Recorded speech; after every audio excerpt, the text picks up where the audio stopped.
Chawn-ee-chaqh-peh-huu, also known as stinging nettles, are an herbaceous perennial which can grow 6 inches to 1 foot tall. They have soft, heart-shaped, serrated leaves that are situated opposite of each other. The leaves and the rest of the plant are coated in stinging hairs. The plant spreads by underground roots, which are noticeably yellow. When chawn-ee-chaqh-peh-huu flower, they have tiny green, white flowers, each with 4 petals, that are densely clustered towards the top of the stem. Chawn-ee-chaqh-peh-huu began popping up in the spring.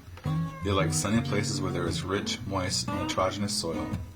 You'll find them growing along rivers, streams, lakes, ditches, fence rows, and on the edges of cultivated farm fields. As its name implies, you will want to take care when handling or walking near chawn-ee-chaqh-peh-huu. When the tiny hairs are touched, they release formic acid which causes a burning rash, similar to poison ivy, but much shorter in duration.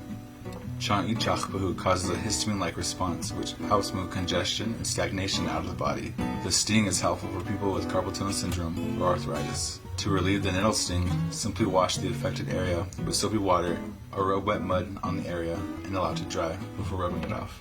To harvest, you will want to wear gloves unless you don't mind your hands getting stung. You should not harvest the entire plant or uproot it unless that is your intention to use the entire plant.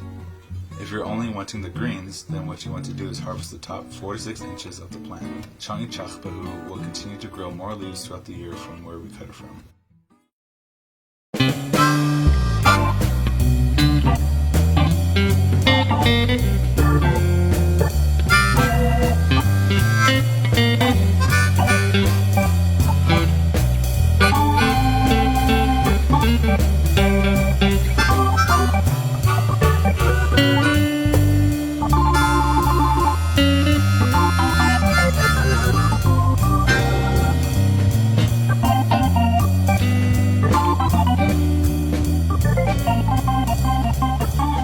Mitakuyepi.